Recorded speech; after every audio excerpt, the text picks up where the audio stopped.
Hello hello hello hello बच्चों, hello, good evening जी, good evening. कैसे हो आप सभी? क्लास चालू हो चुकी है बेटा आपकी, आ जाइए आ जाइए। हेलो जी, गुड इवनिंग बेटा, गुड इवनिंग। कैसे हैं आप सभी? आ जाइए आ जाइए आ जाइए, आप सभी का बहुत बहुत स्वागत है। Good evening Ritesh, Gulfam Rana ji, hello Kishan Kushwaha, hello Sophia, hello Ritesh, Bobby Jatav, hello ji hello. कैसे हैं आप सभी? मैं एकदम बढ़िया हूँ बेटा, मैं एकदम स्वस्थ हूँ, मस्त हूँ। आ जाइए जी आ जाइए, आप सभी का बहुत बहुत स्वागत है। बढ़िया से सारी बातों को आपको क्लियर करना है, अच्छे से समझना है। ओके, आ जाइए। Good evening, good evening. हाँ जी, मैं एकदम बढ़िया हूँ। शालिनी जी एकदम बढ़िया, आप बताओ? मैं एकदम बढ़िया हूँ। ब्यूटी रॉय, राम राम जी, राम राम।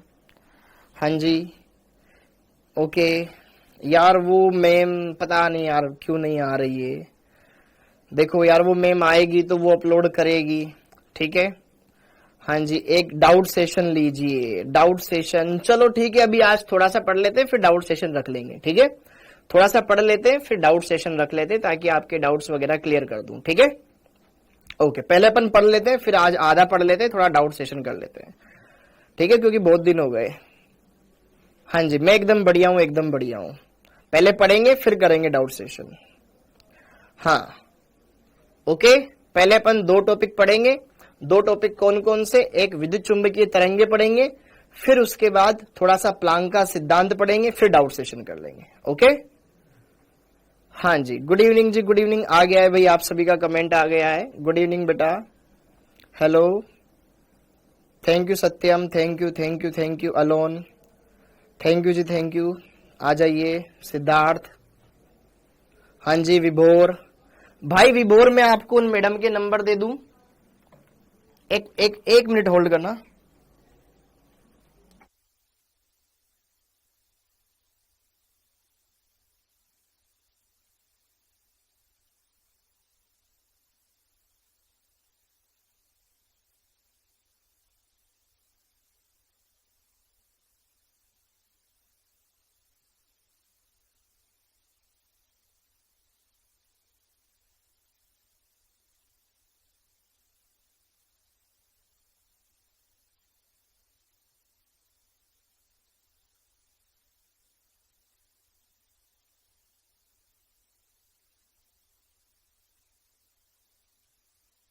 हाँ जी, हाँ हाँ हाँ हाँ, वापस से मैं आ चुका हूँ बेटा। थोड़ा सा एक अर्जेंट वर्क था जो मेरे को करना था, वरना फिर वो फोन वापस आता ही नहीं बहुत दिन बाद। हाँ, अब चलो देखो ध्यान से, 2-3 दिन से मैं फोन लगा रहा हूँ, फोन नहीं उठा रहा था, आज उठाया, वापस रिटर्न कॉल आया तो बात करना जरूरी था। हाँ, आज अपन क्वेश्चन भी करेंगे, थ्योरी भी लगाएंगे, और उसके बाद यहाँ पर सारी चीजें क्लियर करेंगे, डाउट भी क्लियर करेंगे। चिंता मत करो, आज अपन डाउट सेशन भी रखेंगे, सब कुछ रखेंगे। पहले उससे पहले मैं दो चीजें आपको पढ़ा दूं, ताकि मेरे को ये लगेगा कि हाँ मैंने आज कुछ तो पढ़ाया, वरना ऐसा लगता है कि भाई पूरा दिन खाली चला गया। कमेंट आ रहा है बेटा, आपका कमेंट आ रहा है। हाँ जी, आ जाइए आ जाइए आ जाइए। ओके, कल किसी भी हाल में आपके पास वो पूरा का पूरा अपलोड हो जाएगा बेटा, एनसीईआरटी संपूर्ण, चाहे उसको वो मैडम करे या कोई और करे, अपलोड हो जाएगा, टेंशन मत लो, ठीक है। ओके, अब चलिए आगे बढ़ते हैं। एक बार मैं थोड़ा सा आगे बढ़ जाता हूं और चीजों को आपको बता देता हूं। आज हम बात करने वाले लेक्चर नंबर 4 के बारे में। लेक्चर नंबर 4 में हम क्या पढ़ेंगे उसके बारे में देख लेते हैं अच्छे से, और सारी चीजों को क्लियर कर लेते हैं। हाँ भाई, हाँ ठीक है, आ जाओ। ओके, तो आज के इस लेक्चर में हमें क्या करना है, क्या क्या चीजें देखनी है, हर एक बात को देखते हैं बेटा। हमने बेसिक इंट्रोडक्शन देख लिया था, कुछ परिभाषाएं भी देख ली थी, फिर परमाणु मॉडल देख लिया था। आज विद्युत चुंबकीय तरंगों के बारे में और प्लांक का क्वांटम सिद्धांत, ये दोनों चीजें कवर करने की कोशिश करेंगे। बहुत ही सिंपल है, आसानी से हो जाएगा। फिर बचा हुआ पूरा टाइम आपके डाउट्स में मैं लगाऊंगा, ठीक है। ओके, हाँ जी भाई, हैप्पी बर्थडे भाई, happy birthday, happy birthday, happy birthday. हाँ बेटा, पाठ सर पढ़ा तो रहे हैं आपको। ओके, अब आगे बढ़ते हैं, विद्युत चुंबकीय तरंगे और प्लांक का क्वांटम सिद्धांत समझते हैं। हाँ, तो विद्युत चुंबकीय तरंगे हम पढ़े, उससे पहले एक बार मैं पिछले लेक्चर का रिवाइज करवा देता हूं। पिछले लेक्चर में हमने क्या देखा था? पिछले लेक्चर में बच्चों हमने यह देखा था कि क्या क्या चीजें हैं जो कि परमाणु मॉडल के अंदर हमने देखने को मिली। हमें परमाणु मॉडल के अंदर ज्यादा कुछ खास तो देखने को नहीं मिला, बस पुरानी चीजें हमने रिवाइज करी, जैसे कि थॉमसन का मॉडल, फिर रदरफोर्ड का मॉडल आया, फिर उन चीजों को हमने देखा। आगे चल करके हम बोहर का मॉडल देखेंगे। उससे पहले कुछ चीजें हैं जो हमें जान लेनी चाहिए, ठीक, पहले उनको निपटा लेते हैं, फिर आगे हम बढ़ते हैं। तो यहां पर आती है बेटा विद्युत चुंबकीय तरंगे। विद्युत चुंबकीय तरंगे बोलो या इनको क्या बोलो, विकिरणें बोलो, बात एक ही है। विकिरणें बोलो, बात एक ही है। रेडिएशन बोलो, एक ही बात है। विद्युत चुंबकीय तरंगों को इंग्लिश में बोला जाता है बेटा इलेक्ट्रोमैग्नेटिक वेव्स। इनको क्या बोला जाता है, इलेक्ट्रोमैग्नेटिक वेव्स या रेडिएशन, इन्हें कहा जाता है। हाँ जी बेटा, पिछले का तो कुछ ऐसा था ही नहीं कि जो रिपीट किया जाए, ठीक है। इलेक्ट्रोमैग्नेटिक वेव्स, ठीक है, या इलेक्ट्रोमैग्नेटिक रेज या रेडिएशन इन्हें कहा जाता है। तो जरा देखो ध्यान से यहां पर इनके बारे में क्या बोला जाता है, क्या क्या चीजें यहां पर आपको समझनी है। यार कोई भी पदार्थ, जैसे कि अपनी इंसानी शरीर लगातार कहीं ना कहीं ऊर्जा उत्सर्जित करता रहता है, जिसमें आवेश है, वो कहीं ना कहीं क्या करता है, ऊर्जा रिलीज करता है। जैसे आपने बहुत सारी मूवीज देखी हो बेटा, आपने देखी होगी बहुत सारी मूवीज जिसमें, या फिर आपने डिस्कवरी चैनल देखा होगा, तो कहीं ना कहीं बॉडी का जो टेम्परेचर मेजर किया जाता है ना, कि ये गर्म है या ठंडा है। तो गर्म है तो मतलब वो हीट प्रोड्यूस कर रहा है, रिलीज कर रहा है। आज का होमवर्क बेटा अपलोड किया है मैंने खुद ने, टोटल 6 क्वेश्चन डाले हैं, ठीक है, मैंने खुद ने डाले हैं। ओके, तो कहीं ना कहीं कोई भी बॉडी कहीं ना कहीं रेडिएशन इमिट करती है, उत्सर्जित करती है। तो वहीं पर बेटा यहां पर रेडियो एक्टिव, ये अगर मैं बात करूं इलेक्ट्रोमैग्नेटिक रेज क्या होती है, इनके बारे में बात करें तो ऐसी तरंगें जो कि प्रकाश की वेग से गति करती है, और दूसरा जिनके संचरण के लिए किसी माध्यम की आवश्यकता नहीं होती है, विद्युत चुंबकीय तरंगे कहलाती है। ठीक है, तो हमें सिर्फ यहां पर काम की बात ये देखनी है कि ये तरंगे इनके संचरण के लिए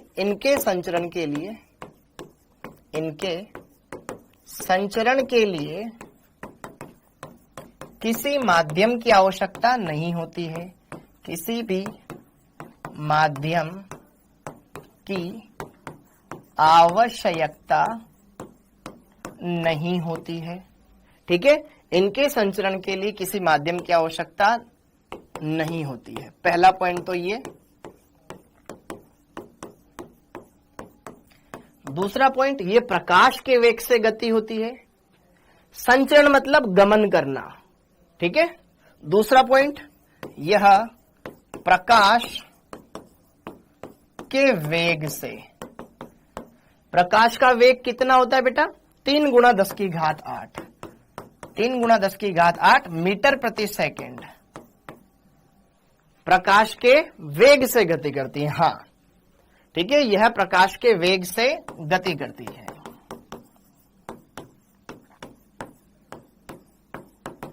हाँ जी, अब अगली बात, खास बात ये देखो बेटा कि आपको, जैसे कि मैंने एक नियम बताया था ना, वाम हस्त नियम, जैसे फिजिक्स में आता है, ऊपर ये और ये। तो जरा देखो ध्यान से, अगर तरंग सीधी जा रही है तो जो चुंबकीय क्षेत्र होता है या विद्युत क्षेत्र होता है उसके लंबवत होता है। तो कहीं ना कहीं हम यहां पर यह बोल सकते हैं कि जो विद्युत चुंबकीय तरंगे होती है उनके संचरण की दिशा चुंबकीय क्षेत्र और विद्युत क्षेत्र के लंबवत होती है। हाँ या ना? क्लियर है? हाँ, तो यहां पर ये जरा देख लो, यह तरंगे इन तरंग क्या मैं बोल सकता हूं, हाँ, इन तरंगों के संचरण का मतलब होता है बेटा गमन। गमन की दिशा विद्युत एवं चुंबकीय क्षेत्र के लंबवत होती है। अभी आएगा समझ में। चुंबकीय क्षेत्र के लंबवत होती है। अभी बताता हूं। हाँ जी, ओके। दीप्ति बेटा बातें बातें ना करें, बस पढ़ाई करें। अरे संचरण तो लिखा है ना, सही तो लिखा है संचरण। अरे शब्दों पे जा रहा है बेटा, देख ध्यान से देख, संचरण लिखा हुआ है, चरण संचरण लिखा हुआ है। हाँ, तो जरा देखो ध्यान से, ऐसी तरंगे जिनके संचरण के लिए किसी माध्यम की आवश्यकता नहीं होती है, जो प्रकाश के वेग से गति करती है, या जिनके लिए जो चुंबकीय क्षेत्र विद्युत क्षेत्र लंबवत होता है।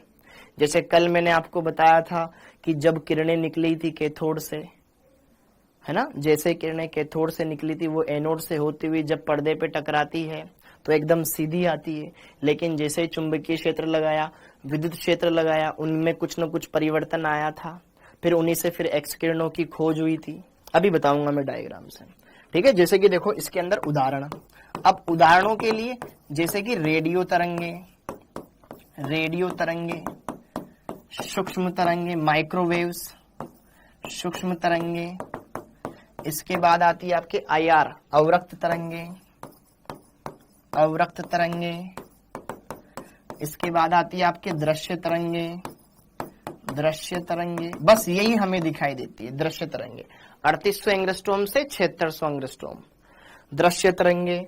इसके बाद अगर मैं बात करूं, अवरक्त हो गया, यूवी तरंगे, पराबैंगनी यूवी तरंगे, फिर इसके बाद एक्स तरंगे, गामा तरंगे आदि, ठीक है। जनरली मोस्टली अपन इन्हीं की बात करते हैं। हाँ जी, ओके। हाँ, पराबैंगनी, एक्स, गामा, यूवी का मतलब होता है अल्ट्रावायलेट, मतलब पराबैंगनी तरंगे।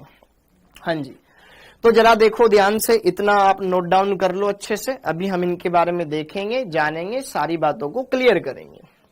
ओके, तो ऐसी तरंगे जो सीधे की सीधी चली जाती है, जिनके लिए संचरण की कोई माध्यम की आवश्यकता नहीं होती, प्रकाश के वेग से गति करती हो, चुंबकीय और विद्युत क्षेत्र लंबवत होता है, ये किरणें यहाँ पर होती है। बेटा पिछला तो कुछ ही नहीं था, यहीं से स्टार्ट किए। ओके, अब जैसे कि देखो ध्यान से डायग्राम इनके हम बात करते हैं। तो जैसे कि सपोज कीजिए बेटा, लेट सपोज, अब बनाना कुछ नहीं है, बनाना नहीं है, बस आपको फील करना है। ये एक्स अक्ष है, इस एक्स अक्ष की अनुदिश तरंग चल रही है इस तरीके से, गति कर रही है। ये तो तरंग संचरण की दिशा। मान लो वाई अक्ष, वाई अक्ष में क्या है मेरा, वाई अक्ष में लग रहा है मेरा इलेक्ट्रिक फील्ड, इलेक्ट्रिक फील्ड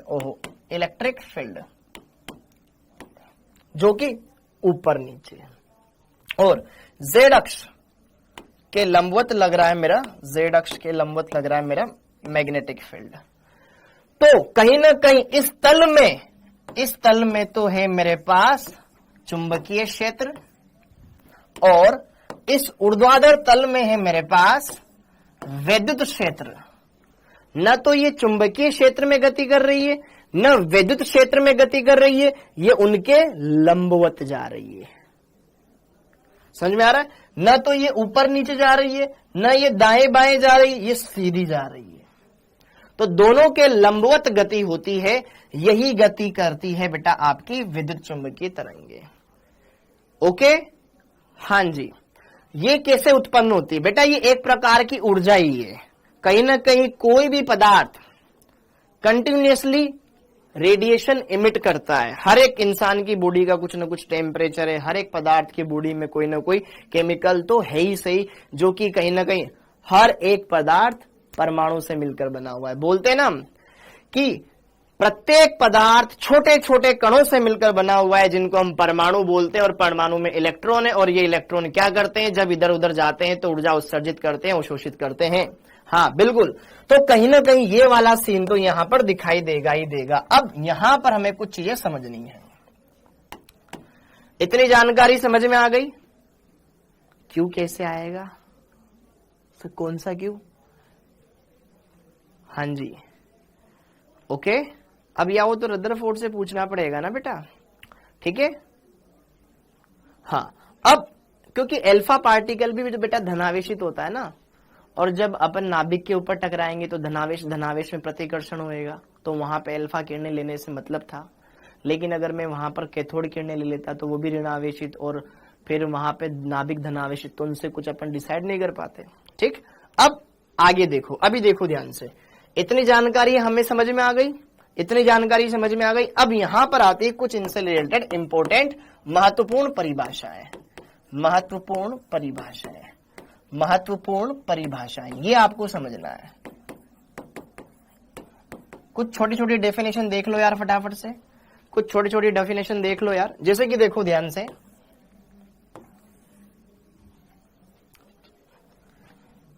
ये है मेरे पास एक्स अक्ष, ये है हमारे पास वाई अक्ष है। मान लेते हैं हम एक्स अक्ष के अनुदिश हमारी तरंग चल रही है, तो तरंग चल रही है, सपोज करो यहां से ये उत्पन्न हो रही है, ये एक स्रोत है, तो इस तरीके से तरंग चलती है बेटा। थोड़ा सा ज्यादा सही बनाना है यार, ये लूप एकदम सही आने चाहिए।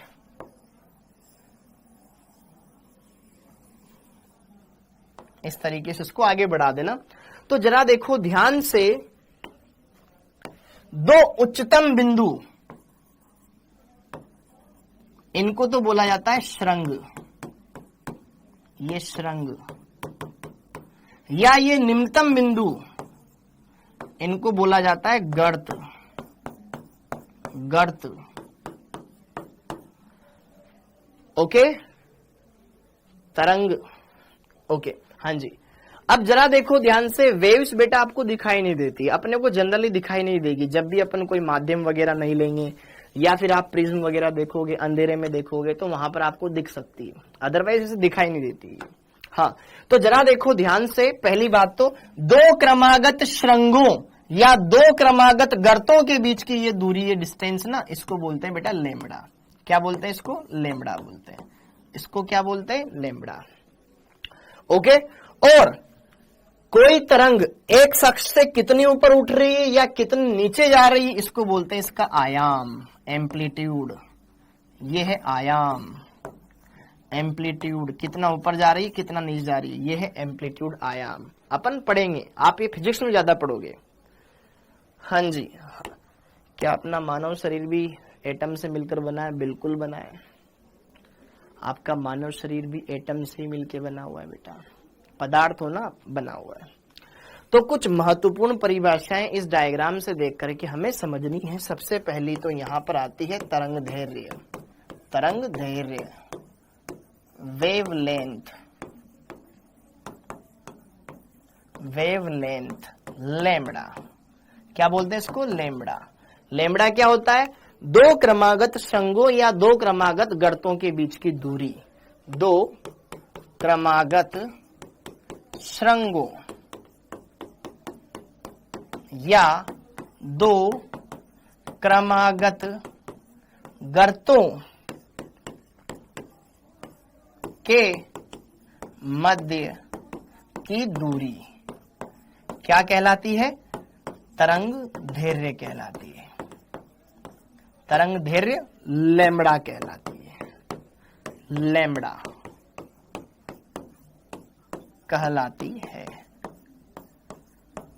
तो ये दूरी है, ध्यान रखना, ध्यान रखना, ये क्या है? दूरी है। और आपको ये पता ही है बेटा कि 1 मीटर में कितने नैनोमीटर होते हैं? 10 की घात 9 नैनोमीटर। कितने एंग्स्ट्रॉम होते हैं? 10 की घात 10 एंग्स्ट्रॉम। कितने पिकोमीटर होते हैं? 10 की घात 12 पिकोमीटर। और कितने फर्मी होते हैं? 10 की घात 15 फर्मी होते हैं। ठीक है, नाभिक की त्रिज्या फर्मी में मापी जाती है। हाँ, ये बनाना है भाई, क्यों लिखवा रहा हूं मैं? सर आज पार्सर की क्लास नहीं दिखाई दे रही बेटा, वो कुछ केमिकल, अरे यार कुछ टेक्निकल लोचा हो जाता है, उस वजह से नहीं दिखाई दे रही होगी। हाँ जी, ये नीट में आता है भाई, अभी क्वेश्चन करवाऊंगा ना।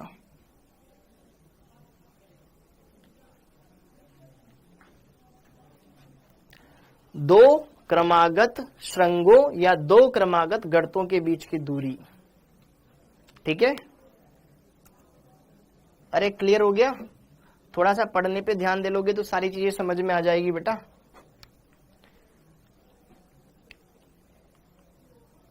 हाँ बिल्कुल बोल सकते हैं, ठीक है।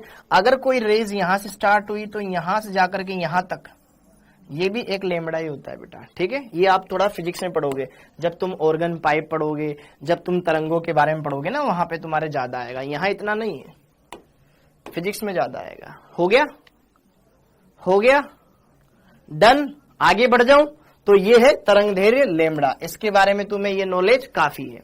अब आगे बढ़ते हैं, अब आगे बढ़ते हैं, दूसरी जानकारी को जानते हैं, ठीक है। दूसरी होती है बेटा तरंग संख्या। तरंग संख्या, तरंग संख्या बोलते हैं न्यू बार, इसको बोलते हैं न्यू बार, तरंग संख्या। तरंग संख्या क्या होता है, एक मिनट, तरंग संख्या क्या होता है, बोलो किसी को पता है तरंग संख्या क्या होता है? अरे नाभिक की त्रिज्या फर्मी में नापते हैं, जब 10 की घात माइनस 15 मीटर हो ना तो इसको बोलते हैं 1 फर्मी।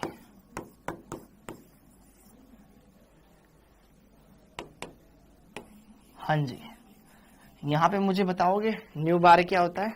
हाँ, ये क्या होता है? हाँ जी, तरंग संख्या क्या होता है? 1 लैम्बडा। बहुत बढ़िया। तरंग धैर्य के व्युत्क्रमानुपाती, यह तरंग धैर्य के व्युत्क्रमानुपाती होती है, व्युत्क्रमानुपाती होती है। थोड़ा जल्दी लिखेंगे बेटा, व्युत्क्रमानुपाती होती है, फिर तुम्हारे डाउट्स भी बताने हैं, ओके। अर्थात न्यू बार बराबर होता है 1 लैम्बडा, 1 लैम्बडा, 1 लैम्बडा। किसी एक बिंदु से गुजरने वाली तरंगों की संख्या, number of waves. Very good बेटा, ठीक है। 1 लैम्बडा। लैम्बडा क्या है? कहीं ना कहीं लंबाई, लंबाई, ओके। तो यहां पर हाँ जी, अब जरा देखो ध्यान से, इसका मात्रक देखो, मात्रक लैम्बडा का मात्रक क्या था? मीटर, नैनोमीटर, एंगस्ट्रॉम, पिकोमीटर, ऐसा कुछ। इसका क्या हो जाएगा? ये 1 में, तो लैम्बडा इनवर्स का मात्रक क्या हो जाएगा? या तो सॉरी सेंटीमीटर इनवर्स, या मीटर इनवर्स, या एंगस्ट्रॉम इनवर्स, ऐसा इसका मात्रक हो जाएगा। हाँ जी, very good, centimetre inverse generally, या इसके लिए यही बोला जाता है इकाई लंबाई में उपस्थित तरंगों की संख्या, तरंगों की संख्या। हाँ जी बेटा, नहीं बताऊंगा कितना पढ़ा दिया, इतना लेट क्यों आते हो, ठीक है। 5:45 की क्लास हो रही है, 6:11 पे आ रहे हो। सर आप तो पावर को प्लस में लिखते हो ना, कहाँ पे बेटा? अरे ये सेंटीमीटर इनवर्स, मीटर इनवर्स और ये एंगस्ट्रॉम इनवर्स 1 में है। लैम्बडा का मात्रक मीटर आएगा तो ऊपर जाएगा तो मीटर इनवर्स हो जाएगा, ओके। तो ये इतना क्लियर कर लो, ये हो गया तुम्हारे तरंग संख्या। अगला देखो, थर्ड, आवृत्ति। आवृत्ति, इसको बोलते हैं फ्रीक्वेंसी, फ्रीक्वेंसी। आवृत्ति को बोलते हैं फ्रीक्वेंसी, ठीक है। फिजिक्स में इसको एफ से दर्शाते हैं, फिजिक्स में एफ से दर्शाते हैं, ठीक है। फिजिक्स में एफ से दर्शाते हैं, यहां अपन इसको न्यू से दर्शाएंगे। किससे? न्यू से, न्यू। हाँ जी, देखेंगे बेटा, देखेंगे, सब्र रखो दीप्ति बेटा, देखेंगे। हाँ जी, अब आवृत्ति क्या होता है? आवृत्ति क्या होता है बेटा? आवृत्ति क्या होता है?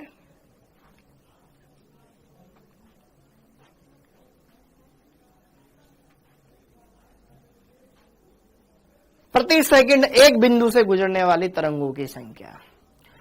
प्रति सेकंड एक बिंदु से गुजरने वाली तरंगों की संख्या, ठीक है। ये क्या होता है? प्रति सेकंड एक बिंदु से, जैसे कि एक बिंदु से 10 तरंगे गुजर गई तो उसकी तरंग दैर्घ्य उसकी आवृत्ति कितनी होगी 10। ठीक है, हाँ जी, प्रति सेकंड एक बिंदु से गुजरने वाली तरंगों की संख्या क्या कहलाती है? आवृत्ति कहलाती है। आवृत्ति कहलाती है। ध्यान रखना, मात्रक, इसका मात्रक क्या होता है बेटा? 1/टाइम। देखेंगे, पहले ये भी देखो, मात्रक देखो, इसका मात्रक बता दो मुझे तुरंत, फटाफट जल्दी बोलो। इसका मात्रक क्या होता है? Hertz, HZ। हर्ट्ज बोलो या सेकंड इनवर्स बोलो या चक्कर प्रति सेकंड बोलो, CPS। चक्कर, साइकिल पर सेकंड, चक्कर प्रति सेकंड। ये इसके ध्यान रखना, जितना हर्ट्ज होता है ना उतना ही सेकंड इनवर्स होता है। हाँ देखो, हर्ट्ज और एक हर्ट्ज और एक सेकंड इनवर्स एक ही बात है। ठीक है, जैसे कहीं लिखा हुआ है 1300 हर्ट्ज, 1300 हर्ट्ज बोलो या 1300 सेकंड इनवर्स बोलो, एक ही बात है। हाँ जी,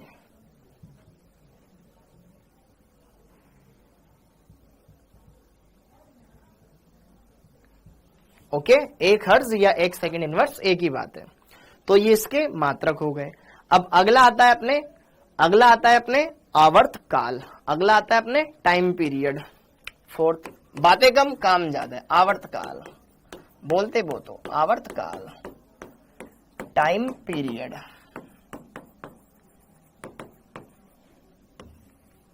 कैपिटल T। एक बिंदु से तरंग को गुजरने में लगा समय। ठीक है, जैसे कि मान लो इस बिंदु पे आप खड़े हो, ट्रेन आई, तो ये इतनी बड़ी ट्रेन इस बिंदु से, जैसे कि मान लो यहां पे मैंने देखा स्टार्ट करे, टाइमर स्टार्ट कर दिया, ठीक है, और यहां 5 सेकंड में इससे गुजर गई, तो इसका आवर्तकाल हो गया 5 सेकंड। हाँ, एक बिंदु से गुजरने में लगा समय। एक बिंदु से तरंग को गुजरने में लगा समय क्या कहलाता है बेटा? आवर्तकाल कहलाता है। आवर्तकाल कैपिटल T कहलाता है। ठीक है, यह आवृत्ति का व्युत्क्रमानुपाती भी होता है। ठीक है, या आवृत्ति का व्युत्क्रम आवर्तकाल कहलाता है।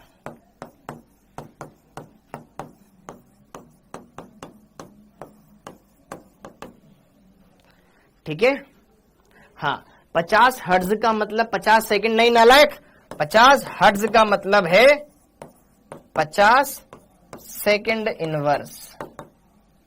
ठीक है, सेकंड और सेकंड इनवर्स में बहुत फर्क है।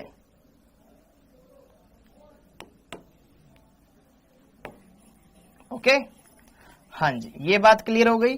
तो यार यहां पर T बराबर क्या हो जाएगा? 1/न्यू हो जाएगा, 1/न्यू हो जाएगा। समय का मात्रक सबको जानता ही है। मात्रक क्या होता है इसका? सेकंड। हाँ जी, क्या बता दो? व्युत्क्रमानुपाती का मतलब जस्ट उल्टा मतलब T ऊपर तो ये नीचे। समानुपाती का मतलब देखो, एक होता है समानुपाती। कैसे बच्चे हो यार तुम, ये नहीं पता तुम्हें? कोई बात नहीं। समानुपाती का मतलब ये है बेटा, अगर मैं A राशि को बढ़ा रहा हूं तो उसके बढ़ने से B राशि भी बढ़े। तो हम एक राशि को बढ़ाने पर दूसरी राशि बढ़े तो मैं ये बोल दूंगा कि A के समानुपाती है B। और एक होता है व्युत्क्रमानुपाती।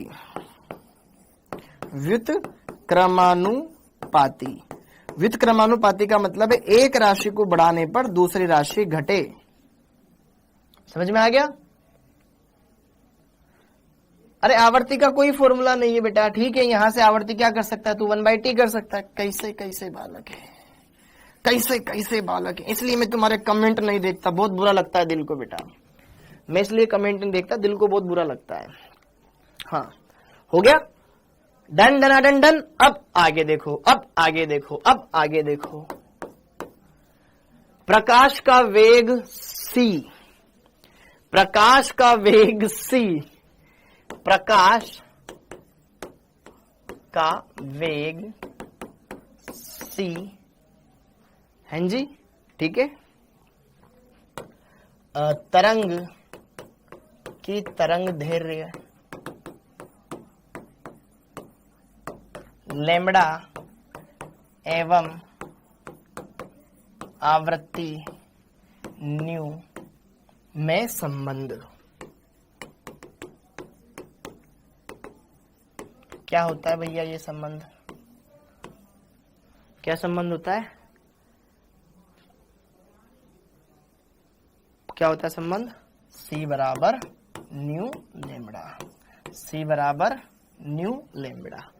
ये जानना आपको आता होना चाहिए।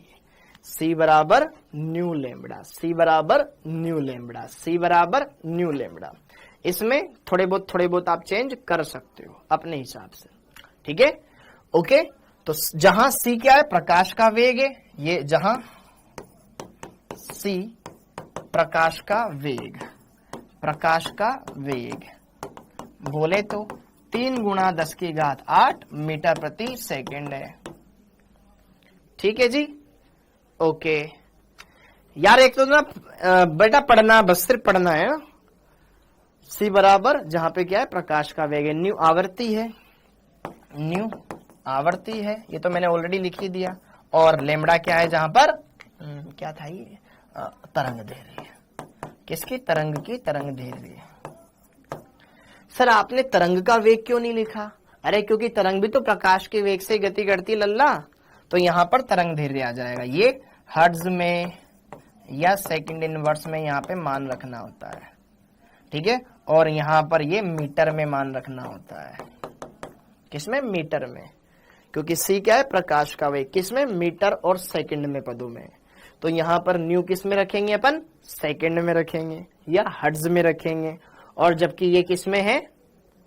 बोलो बोलो बोलो, लैम्ब्डा किस में? मीटर में। तो एंगस्ट्रॉम में दे रखा होगा तो मीटर में कन्वर्ट करना हमारा फर्ज, नैतिक दायित्व है। अब जरा देखो ध्यान से, यहां पर एक क्वेश्चन कर लेते हैं। इस क्वेश्चन पर आते हैं। कोई बात नहीं बेटा, कोई बात नहीं, सॉल्यूशन कर लो मजे। हाँ, ऑल इंडिया के विविध भारती स्टेशन से, ऑल इंडिया आकाशवाणी, आप दिल्ली के आकाशवाणी केंद्र से बात कर रहे हैं। ऑल इंडिया के विविध भारती स्टेशन से 1368 किलोहर्ट्ज आवृत्ति पर प्रसारण हो रहा है। ट्रांसमीटर द्वारा उत्सर्जित विद्युत चुंबकियों की तरंग दैर्घ्य क्या होगी? सर आप ये क्या पढ़ा रहे हैं? बेटा मैं केमिस्ट्री पढ़ा रहा हूं। तो केमिस्ट्री पढ़ रहा है, सामाजिक पढ़ रहा है क्या? हाँ जी, तो जरा देखो ध्यान से। आयाम, आयाम तो क्या होता है बेटा कि जो कितना ऊंचाई तक वो गया है, मतलब श्रृंग और गर्त की मध्यमान से दूरी, ठीक है। ये मध्यमान, इस मध्यमान से श्रृंग और गर्त की यहाँ ये या तो श्रृंग की मध्यमान से दूरी या गर्त की मध्यमान से दूरी। अपने इतना काम नहीं आएगा, फिजिक्स में काम आएगा, वो यहाँ पे काम नहीं आने वाला, ठीक है। जब तुम वहां व्यतिकरण पढ़ोगे, जब वहां तुम व्यतिकरण पढ़ोगे तब काम आएगा, यहाँ पे नहीं आएगा, ठीक है। ओके, तो जरा देखो ध्यान से, यहां पर दिया क्या है? दिया है, दिया है। मेरा दिल बहुत दुखता है जब ऐसे ऐसे कमेंट देखता हूं ना मैं, कि मैं किन को पढ़ा रहा हूं। कोई बात नहीं। आवर्ती, आवर्ती न्यू, आवर्ती न्यू का मान कितना दे रखा है? 1368 किलो हर्ट्ज में दे रखा है। सर आपको कैसे पता है? इस के का मतलब किलो ही है, केल्विन नहीं है क्या? सर आपको कैसे पता है इस के का मतलब केल्विन है कि किलो है? सर आपको कैसे पता कि यहां पर ये केल्विन है कि किलो है? क्योंकि बेटा आवर्ती का मात्रक तो हर्ट्ज होता है, केल्विन तो ताप का होता है, तो ताप का मात्रक केल्विन यहां क्या करने आएगा, तो इसका मतलब सिर्फ और सिर्फ किलो ही है। अब ये किलो है, हर्ट्ज है, सूत्र हमारे को ये बोलता है कि भैया यहां पर हम मान किस में रखेंगे, हर्ट्ज में, किलो हर्ट्ज में नहीं रखना है, किलो हर्ट्ज में। अरे बच्चा सोच सकता है यार, बच्चा कुछ भी सोच सकता है भाई, ठीक है। हाँ जी, तो यहां पर किलो हर्ट्ज को किस में कन्वर्ट करना पड़ेगा, हर्ट्ज में। तो हर्ट्ज में कन्वर्ट करने के लिए 1368 गुणा 10 की घात किलो, 1 किलो में 1000 होता है, तो 10 की घात 3 से गुणा कर दूं क्या, हर्ट्ज में कन्वर्ट हो गया। तो क्या ज्ञात करना है, लेमडा, लेमडा फाइंड आउट करना है। तो चूंकि हम जानते हैं C बराबर न्यू लेमडा, तो लेमडा का मान ज्ञात करने के लिए क्या कर दूं, C अपॉन न्यू कर दूं क्या। C का मान कितना होता है, 3 गुणा 10 की घात 8 होता है क्या, बटे में न्यू का मान कितना रखें, 1368 गुणा 10 की घात 3। तो ऊपर कितना बच जाएगा, 3 गुणा 10 की घात 5 बटे में 1368 बच जाएगा। सोल्व कर लेना, लेमड़ा का मान किस में आएगा, मीटर में आएगा, ठीक है। अरे यार नालायकों, अभी बोला है मैंने, हर्ट्ज या सेकंड इनवर्स एक ही बात होती है। 1368 गुणा 10 की घात 3 सेकंड इनवर्स लिखो या हर्ट्ज लिखो, एक ही बात होती है। तो इसको सोल्व करने पर कुछ मान आएगा 219 क्या मान आया भाई, वो बता दो। किसी के भी मान सही नहीं आया क्या, कोई तो बता दो यार लल्ला, कोई तो बता दो जी, बता दो किसके मान सही आया, ठीक है बोलो यार, ताकि मैं खुद पे भरोसा रख सकूं तुम्हारे बदौलत। 219.3 मीटर, वेरी गुड, 219.3 मीटर, ठीक है, ठीक है, 219.3 मीटर सही है आंसर है। हाँ जी, ठीक है, ये हो गया क्वेश्चन। अगला क्वेश्चन, एक पीले रंग के विकिरण जिसकी तरंग दैर्घ्य इतनी है, तो न्यू बार और न्यू का मान ज्ञात करो। कर सकते हो, तो तुरंत इस पर स्टार्ट हो जाते हैं। दिया है लेमड़ा कितना दे रखा है, 6800 एंगस्ट्रॉम। क्या सूत्र में मान मीटर में रखना होता है, अरे जल्दीबाजी में इसे मैं सोल्व कर दूं तो गड़बड़ हो जाएगा। तो यहाँ पे 5800 इंटू 10 की घात -10 मीटर करना पड़ेगा, ताकि मीटर में मान आ जाए, हाँ या ना, ओके। बस बाकी न्यू बार पूछा है, आवृत्ति पूछी है, हाँ जी। तो अब चूंकि हम जानते हैं, वी नो दैट, सीख लो अंग्रेजी थोड़ी बहुत, वी नो दैट, क्या C बराबर न्यू लेमडा, तो अपन पहला इस पड़ाव को सोल्व कर लो। तो हम तो दोनों बातें जानते हैं। हम पहली बात क्या जानते हैं, हम पहली बात ये जानते हैं कि यार न्यू बार तो कहीं ना कहीं तरंग दैर्घ्य का व्युत्क्रम होती है, चूंकि न्यू बार बराबर क्या होता है, 1 अपॉन लेमडा 1/5800 गुणा 10 की घात -10। अच्छा, इसको और सोल्व किया जा सकता था ना बच्चों, 58 गुणा 10 की घात -8 मीटर लिख सकता था, हाँ या ना। तो थोड़ा सा ना चीजों को अपन सॉर्ट आउट कर लेते हैं। 58 गुणा 10 की घात -8, ये न्यू बार है, ऊपर जाएगा तो ये 10 की घात 8 हो गया, बटे में 58, ठीक है। तो 2 जीरो रख लो, बाकी का भाग लगा देना, ठीक है, ताकि आपकी कैलकुलेशन आसान हो जाए, आसान, ठीक है। इसको सोल्व कर लो, देखो टुकड़ों में सोल्व करना मैं सिखाता हूं यार। ऐसा करो, पूरी संख्या में 58 का भाग देंगे, थोड़ी अजीब लगेगी, तो क्यों ना मैं यहां पर 100 को अलग कर दूं और 10 की घात 6 को अलग कर दूं, हाँ जी, और हमें तो 4 ऑप्शन देखने, 4 में से कोई एक बैठेगा। अगर लगभग लगभग आसपास के तो थोड़ी दिक्कत रहेगी, और अगर दूर दूर के तो बहुत मजा रहेगा। अगर दूर दूर के तो यहाँ 58 की जगह 60 लेके सोल्व कर लो, मेरी कैलकुलेशन आसान हो जाएगी ना। अगर मैं ऊपर 100 रख रहा हूं, नीचे 60 रख रहा हूं, तो काटा पीटी आराम से हो गई ना। समझे कि नहीं समझे? ये 5 बार कट गया, ये 3 बार कट गया, 5/3 गुणा 10 की घात 6 हो जाएगा। कैलकुलेशन फास्ट हो गई मेरी, और कैलकुलेशन फास्ट इतनी हो गई कि ये कितना हो गया, 1.6 गुणा 10 की घात 6 हो गए। बल्ले बल्ले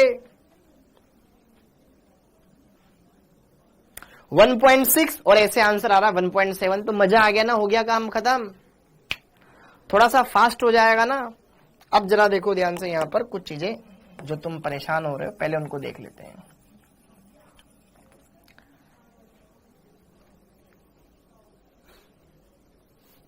बता रहा हूं भाई, बता रहा हूं। अब मेरे को अपना लेवल घटाना पड़ेगा। अरे भैया ये 2 जीरो, ये 2 जीरो, यहां माइनस का 10, तो 2 में से -10 गया तो -8 बचा, ये इसलिए यहां पे -8 आया। समझ में आया? पहली बात। दूसरी बात, 1/λ ये मान रखा हमने, ठीक है। माइनस का 8 ऊपर गया तो प्लस का 8 हो गया, 10 की घात प्लस का 8। तो 10 की घात 8 का मतलब ये है ना कि 1 के पीछे 8 जीरो है।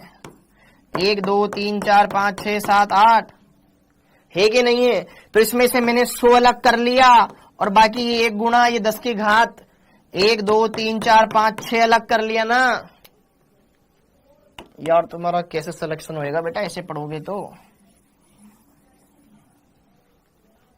ठीक, ओके। तो ये हो गया, नीचे आ गया 58।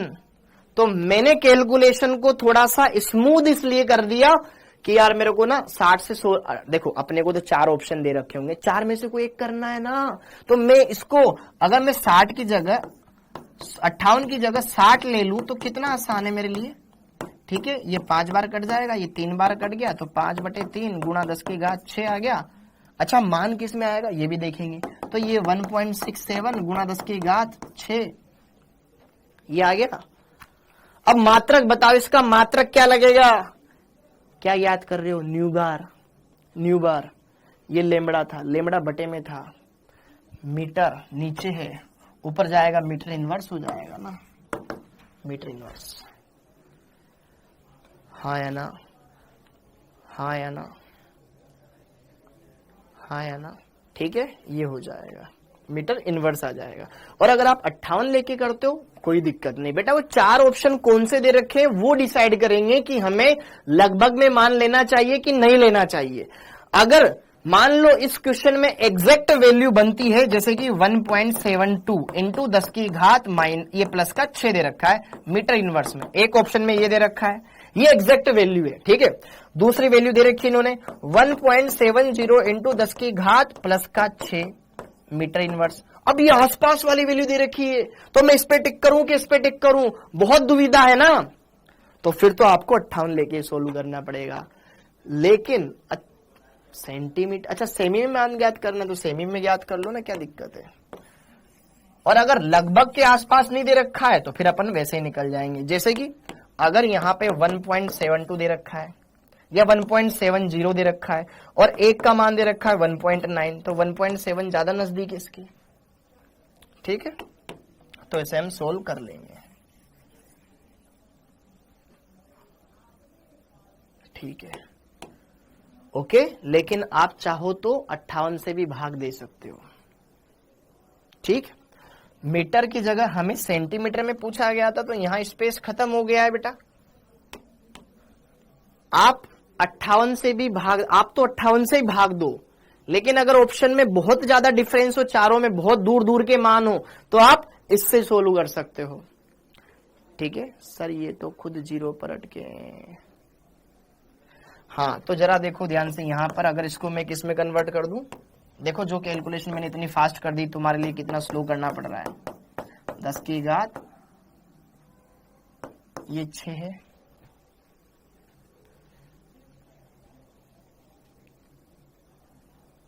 हाँ या ना? तो 1 मीटर में कितना होता है? 1 मीटर में कितना होता है? हाँ जी, ये मीटर इनवर्स में मान आया है, ये मीटर इनवर्स में मान आया है। ठीक है, ये मीटर इनवर्स में मान आया है बेटा। हमें किस में निकालना है? सेंटीमीटर इनवर्स में निकालना है। ठीक है, तो मीटर इनवर्स का मतलब है 1/मीटर। मतलब जैसे कि ये इतना संख्या जो भी मान आई है ना, ये किस में आया है? मीटर में आया है। इसको सेंटीमीटर में कन्वर्ट कर लो, क्या दिक्कत है? यहीं पे कन्वर्ट कर ले ऊपर। अरे यार, सेंटीमीटर में कन्वर्ट कर लेते तो ज्यादा बढ़िया रहता, सेंटीमीटर में कन्वर्ट कर लेते ज्यादा बढ़िया रहता। वैसे कैलकुलेशन तो अब हो गई।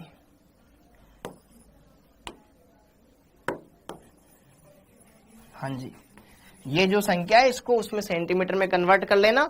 मैं कैलकुलेशन नहीं बता रहा हूं, इसको सेंटीमीटर में कन्वर्ट कर लेना, आंसर हो जाएगा। ठीक है, यहीं पर सेंटीमीटर में कन्वर्ट कर लेना।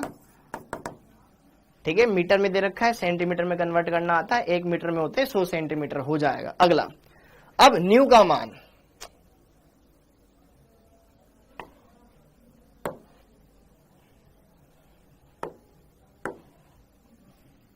हाँ जी, न्यू का मान, न्यू का मान, न्यू। चूंकि हम जानते हैं बेटा, ये सेकंड वाला पार्ट हमें ज्ञात करना है, न्यू। अब न्यू के लिए हम जानते हैं चूंकि बराबर होता है सी बराबर न्यू लेमड़ा, तो हमें न्यू का मान ज्ञात करना है, तो सी अपॉन लेमड़ा हो जाएगा। सी का मान 3 गुणा 10 की घात 8। ये किस में आता है? मीटर प्रति सेकंड में आता है। आता है कि नहीं आता है? आता है। लेमड़ा का मान, लेमड़ा का मान ये दे रखा है, किस में दे रखा है? ये मीटर में। आप चाहो तो इसको सेंटीमीटर में बदल लो, क्योंकि ये बोल रहा है ना सेमी में देना है। तो 58 गुणा 10 की घात -8। 1 मीटर में कितना होता है? 100 सेंटीमीटर, बोले तो 10 की घात 2। तो 58 गुणा 10 की घात -6 सेंटीमीटर आ गया। ओके, तो आप यहां पर लेमड़ा का मान क्या रख सकते हो? 58 गुणा 10 की घात -6। अच्छा, ये तो मीटर में ना, ठीक है। सेंटीमीटर ये रखा, नीचे सेंटीमीटर ऊपर मीटर, तो अलग अलग है, तो क्यों ना ऊपर वाले को भी इसी में चेंज कर लिया जाए। 3 गुणा 10 की घात 8 तो है ही सही। और 1 मीटर में कितना होता है? 100 सेंटीमीटर, तो 2 और लगा दो, फिर ये सेंटीमीटर प्रति सेकंड में माना जाएगा। और नीचे किस में आ रहा है? वही 58 गुणा 10 की घात -6 सेंटीमीटर में। तो सेंटीमीटर से सेंटीमीटर छम छम हो जाएगा बेटा। हाँ जी, 10 की घात -6, ऊपर 10 की घात 10 है, ऊपर 10 की घात 10, नीचे -6, ऊपर जाएगा 3/58, ऊपर हो गया 10 की घात 16। सेकंड इनवर्स में माना जाएगा। किसका? न्यू बार, सॉरी न्यू का, न्यू का। इसको सोल्व कर लेना, आंसर आ जाएगा।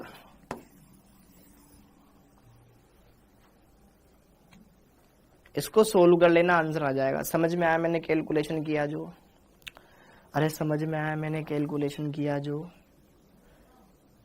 समझ में आई मैंने कैलकुलेशन की जो? पहले इतना बोल दो बस कि सर समझ में आ गया।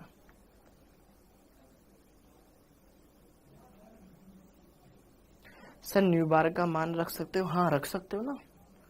ठीक है, समझ में आ गया। क्योंकि देखो, एक सूत्र तो ये लगाना था जिसमें 1/λ करना था, एक सूत्र ये लगाना था जिसमें ये मान रखना था। अगला क्वेश्चन ये कर लो। चलो, एक रेडियो स्टेशन से 1120 किलोहर्ट्ज आवृत्ति पर प्रसारण हो रहा है, दूसरे रेडियो स्टेशन से 98.7 मेगाहर्ट्ज आवृत्ति पर प्रसारण हो रहा है। तो प्रत्येक स्टेशन के विकिरण की तरंग दैर्घ्य ज्ञात करो। तुरंत अभी करो, जहां तक मैं टॉयलेट करके आता हूं।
Hello hello hello hello hello, हाँ जी कर लिया कर लिया। अरे क्लास नहीं रुकी है, क्लास रुक गई है, कमेंट कर रहा है।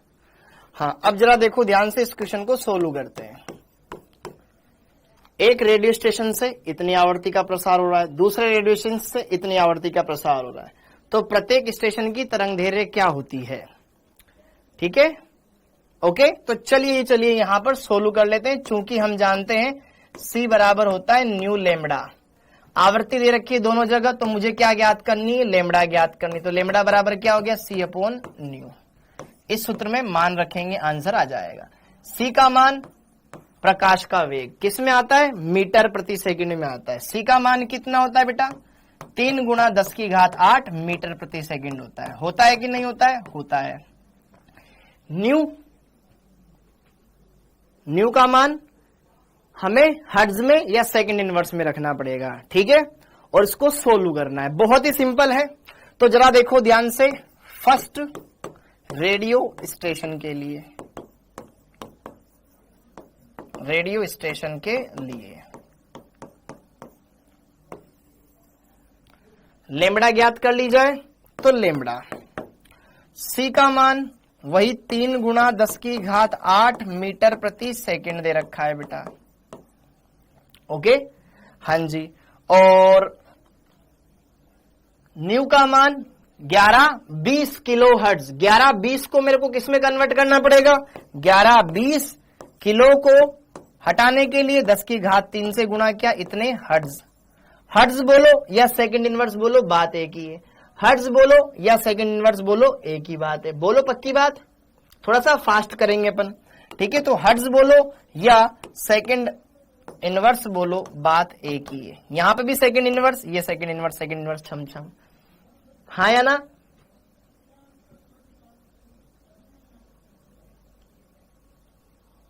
अरे सिंपल सा निपटारा ना, क्या खत्म करना है, ठीक है। 10 की घात 3 या 10 की घात यहाँ पे 5 हो गया, ऊपर कितना बच गया? 3 गुणा 10 की घात 5, नीचे कितना है? 11-20, ये आ गया किसमें? मीटर में माना जाएगा। इसको सोल्व कर लो और आंसर बता दो। 267.85 मीटर। भाई एक बच्चे ने ये बोला है, हाँ जी, एक बच्चे ने ये बोला है 267.85 के लगभग, ठीक है। ये इतना मीटर में माना गया, इसको सोल्व किया तो। हाँ जी, दूसरा सेकंड के लिए, सेकंड रेडियो स्टेशन के लिए लेमड़ा बराबर, दूसरे वाले के लिए देख लो। हाँ जी, C का मान तो वही रहेगा 3 गुणा 10 की घात 8। अब ये मेगा हर्ट्ज है, मेगा हर्ट्ज को किलो में कन्वर्ट करेंगे तो, सॉरी, मेगा हर्ट्ज को अगर सिर्फ हर्ट्ज में करूंगा तो ये 98.7 गुणा 10 की घात 6 हो जाएगा। ये हर्ट्ज में कन्वर्ट हो गया, ठीक है। और ऊपर ये मीटर प्रति सेकंड है, नीचे हर्ट्ज लिखो या सेकंड इनवर्स लिखो, बात एक ही है। सेकंड से सेकंड छमछम हो जाएगा, वो भी इनवर्स में, ये भी इनवर्स में, ओके। तो सिंपल सा, ये 3/98.7, ऊपर 10 की घात 8, नीचे 10 की घात 6 है, तो 10 की घात 2 बच जाएगा। सोल्व कर लेना, मीटर में आंसर आ जाएगा। क्या गलत है भाई? पहले वाले का 267.85 या 9 के लगभग सेम है, ठीक है। अगले वाले में 3.04 मीटर, ठीक है भैया। जो तुमने बोला वो मैंने लिखा है, जो तुमने बोला वो मैंने लिखा है, मन से कुछ नहीं लिखा है, ठीक है। 267 की जगह 268 भी लिख सकते हो इसको, क्योंकि अप्रोक्स में ही चल रहा है। 267.85 को आप 268 भी लिख सकते हो। 3.03 को 3 भी लिख सकते हो, क्योंकि बाई चांस ऑप्शन में सीधा इंटीजर वैल्यू आए कि भाई 267, 268, 3 ऐसे, तो आप ध्यान रखना 3.0304 को 3 भी लिख सकते हो, हाँ या ना? अरे ठीक है ना यार, 268.9 लिखा होगा, जो भी आया होगा सोल्व करने के बाद आपने ये बताया, मुझे आपने बताया बेटा मेगा। अब देखो ध्यान से, बहुत सारे बच्चों को ये प्रॉब्लम आई होगी, सर किलो हर्ट्ज को तो किलो में कन्वर्ट करना हमें आ गया, 11-20 गुणा 10 की घात 3 कर देंगे, ये हर्ट्ज में कन्वर्ट हो गया। लेकिन मेगा, मेगा का मतलब होता है बेटा 10 की घात 6। मेगा का मतलब होता है 10 की घात 6, मेगा का मतलब होता है 10 की घात 6, तो 98.7 गुणा 10 की घात 6 करेंगे तो ये हर्ट्ज में कन्वर्ट हो जाएगा। तो हर्ट्ज लिखो या सेकंड इनवर्स लिखो, बात एक ही है। ओके, तो इसको और इसको ये मैंने आपको बता दिया है अच्छे से। अब थोड़ा सा आपको प्रैक्टिस करनी है जो यहां पर, अरे मिली नहीं है वो मेगा है, मिली नहीं है वो 10 की पावर 6, वो मिली नहीं है वो मेगा है। कैपिटल एम लिखा हुआ है, स्मॉल एम नहीं लिखा हुआ है। माइक्रो का बेटा म्यू होता है, वो माइक्रो मतलब म्यू होता है, और मिली का मतलब स्मॉल एम होता है, एमएम। ठीक है, ओके जी, तो ये बातें हो गई है। अब 45 हो गए ना, मुश्किल से 15 मिनट और पढ़ा लूं, फिर थोड़ा सा डाउट बता देता हूं। 15 मिनट और पढ़ा लूं, थोड़ा सा पढ़ा लूं मैं। मुझे लगा था ये टॉपिक तो ऐसे खत्म हो जाएगा, तुम तो करने नहीं देते यार। हाँ, ये हो गया। अब जरा देखो विद्युत चुंबकीय तरंगे या विद्युत चुंबकीय स्पेक्ट्रम। विद्युत चुंबकीय स्पेक्ट्रम क्या होता है? जब विद्युत चुंबकीय तरंगों को उनकी आवृत्ति या तरंगदैर्घ्य के बढ़ते क्रम में व्यवस्थित करते हो, तो जो आपको एक सीक्वेंस प्राप्त होता है, उसी सीक्वेंस को, जो स्पेक्ट्रम प्राप्त होता है, उसी को कहा जाता है विद्युत चुंबकीय स्पेक्ट्रम। ठीक है, तो यहां पर हेडिंग डाल लो अब आप, विद्युत चुंबकीय स्पेक्ट्रम या ईएम स्पेक्ट्रम। तो ये क्या है? जब इलेक्ट्रोमैग्नेटिक रेज, ईएम का मतलब इलेक्ट्रोमैग्नेटिक, इलेक्ट्रोमैग्नेटिक रेज को तरंगदैर्घ्य या, देखो ध्यान से, दोनों एक साथ नहीं बढ़ती बेटा। जिसकी तरंगदैर्घ्य ज्यादा होगी उसकी लेमड़ा कम होगी, क्योंकि सी बराबर होता है न्यू लेमड़ा, है ना। अगर मैं लेमड़ा का मान निकालूं तो लेमड़ा बराबर आ जाएगा सी अपॉन न्यू। तो ये देखो एक दूसरे की व्युत्क्रमानुपाती है, मतलब एक बढ़ेगा तो दूसरा घटेगा, क्योंकि व्युत्क्रमानुपाती है। ठीक है, हाँ जी। तो यहां पर एक बात आप समझ ले, या तुमने फिर क्लास 11 में क्या पढ़ा, अगर तुम्हें यहां पे ये भी नहीं आता है तो, जब इलेक्ट्रोमैग्नेटिक रेस को तरंगदैर्घ्य या आवृत्ति के बढ़ते क्रम में व्यवस्थित करते हैं, तो प्राप्त स्पेक्ट्रम ही ईएम स्पेक्ट्रम कहलाता है। बेटा आपको पढ़ना चाहिए, अभी आप जहां पर 6 घंटे पढ़ रहे हो ना, वहां 10 घंटे पढ़ना चाहिए तुम्हें, क्योंकि तुम्हें पहले का पुराना रिवाइज भी करना चाहिए। अब जरा देखो ध्यान से, ये क्या चीज है, इसको अपन समझते हैं। समझे? ओके, ये एंग्स्ट्रॉम में लिखा हुआ है, ये 0.01 एंग्स्ट्रॉम। इधर देखो 3 गुणा 10 की घात 14 एंग्स्ट्रॉम। मतलब एंग्स्ट्रॉम किसकी इकाई होती है? तरंगदैर्घ्य की इकाई होती है। ये तरंगदैर्घ्य इतनी, ये तरंगदैर्घ्य इतनी सारी, मतलब तरंगदैर्घ्य इधर से उधर जाने पर घट रही है, तो क्या बढ़ रही है? आवृत्ति बढ़ रही है। तो यह इधर से इधर जाने पर आवृत्ति जो न्यू है ना, वो तो बढ़ रही है, लेकिन तरंगदैर्घ्य लेमड़ा घट रही है।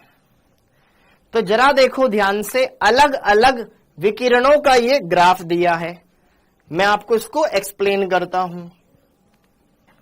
हां जी, समझिएगा, फिर बाद में उस पर आइएगा।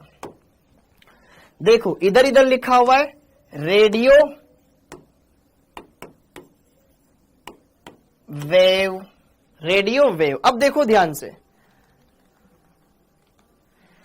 यहां पे जो आपने सीक्वेंस लिखा है ना, ये वही सीक्वेंस है। रेडियो तरंगे, सूक्ष्म तरंगे, अवरक्त तरंगे, दृश्य तरंगे, फिर यूवी, फिर एक्सरे, फिर गामा। ये आवर्ती का बढ़ता क्रम ही मैंने लिखवाया है।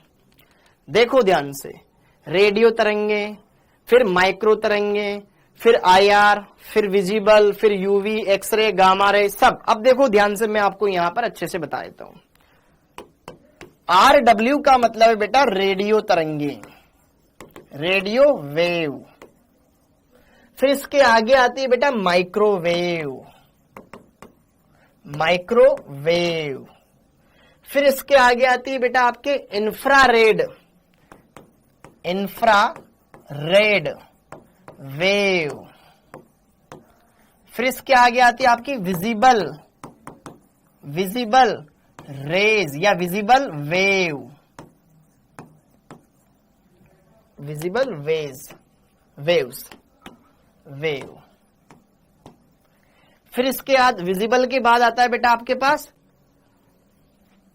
अल्ट्रावायलेट, अल्ट्रावायलेट रेज, यूवी किरणें। फिर इसके बाद आती है आपके एक्स रेज, रेज बोलो या वेज बोलो एक ही, वेव्स बोलो एक ही बात है, और गामा रेज। ये हमारे पास अलग अलग किरणें हैं जो यहां पे लिखी हुई है। आपको ये बनाना है, वो आपको मैं एक्सप्लेन करवा रहा हूं। हाँ, पहले मैं एक्सप्लेन करवा देता हूं, फिर बना लेना। मुश्किल से 3 मिनट और ले रहा हूं मैं। हाँ, तो जरा देखो ध्यान से, इनकी हर एक की एक एक रेंज होती है, एक एक परास होती है। परास, परास मतलब जानते हो कि इतना दायरा इनका होगा। ठीक है, तो जब हम बाएं से दाएं चल रहे हैं तो यार आवर्ती तो बढ़ रही है लेकिन लैम्ब्डा घट रही है। ओके, और हर एक की परास फिक्स है। जैसे कि मान लो इसकी स्टार्टिंग बाउंड्री और ये last boundary, starting boundary, last boundary, इसकी starting boundary, last boundary, starting, last, starting, last, starting, last, starting और लास्ट। इनकी बाउंड्रीज फिक्स है। ओके, तो यह आवर्ती का बढ़ता क्रम दे रखा है और तरंग दैर्ध्य का घटता क्रम दे रखा है। तो तभी आपको यहां दिखेगा कि यार जो गामा किरणें हैं, गामा किरणें, इनकी जो परास है बेटा 0.01 एंगस्ट्रॉम से लेकर के 0.1 एंगस्ट्रॉम तक है। देखो जरा, 0.01 एंगस्ट्रॉम से 0.01 एंगस्ट्रॉम परास की जो किरणें हैं वो गामा किरणें होगी। फिर 0.1 से लेकर के 150 एंगस्ट्रॉम तक देख लो, कहा गया 0.1 से लेकर के 150 एंगस्ट्रॉम, यहां तक एक्स किरणें आएगी। फिर यहां पर ये आ जाएगी 3800 एंगस्ट्रॉम तक आपकी यूवी किरणें। इस रेंज से इस रेंज के बीच में अगर तरंग दैर्ध्य आती है तो वो दृश्य अवरक्त पराबैंगनी क्षेत्र में पाई जाएगी। तो कहा गया, यहां से लेकर के ये आ गया 3800 एंगस्ट्रॉम। तो ये आ गया आपका यूवी किरणें, यूवी किरणें, ये वाला फील्ड। और 3800 से 7600 एंगस्ट्रॉम के बीच में, 3800 से 7600 एंगस्ट्रॉम के बीच में जो रीजन आता है, ये परास, अगर कोई विद्युत चुंबकीय तरंग की तरंग दैर्ध्य 3800 से 7600 एंगस्ट्रॉम की बीच में आती है तो वो दृश्य विकिरणें कहलाती है। ये दृश्य क्षेत्र है, दृश्य विकिरणें कहलाती है।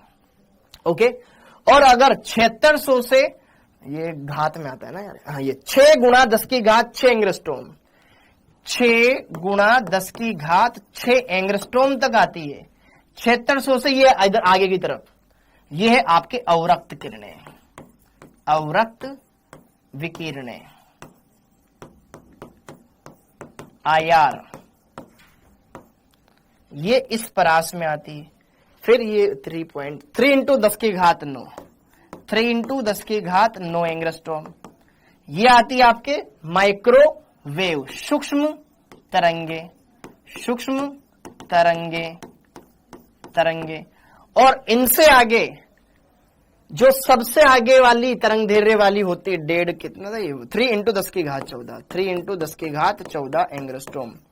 तो आपको तो मेन ना इनका रीजन ध्यान रखना है बहुत, स्टार्टिंग वालियों का, ठीक है। ये यहां से लेकर के यहां तक रेडियो तरंगे।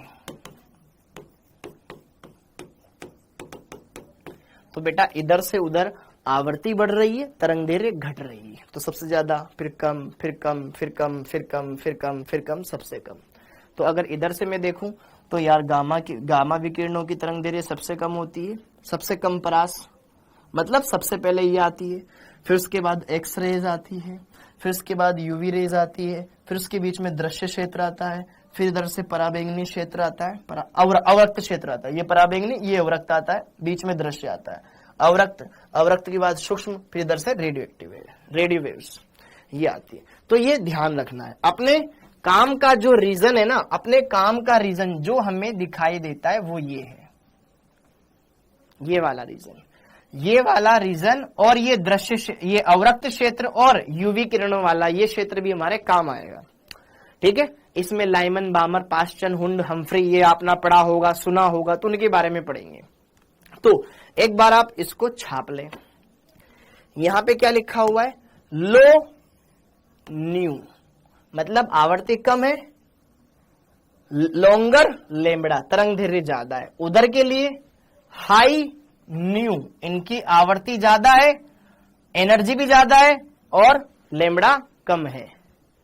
ई का मतलब है ऊर्जा, ई का मतलब है ऊर्जा, एनर्जी, ये हम अभी आगे पढ़ेंगे, प्लांक के नियतांक में पढ़ेंगे, प्लांक के सिद्धांत में पढ़ेंगे, लेकिन पढ़ ही नहीं पाएंगे अब तो।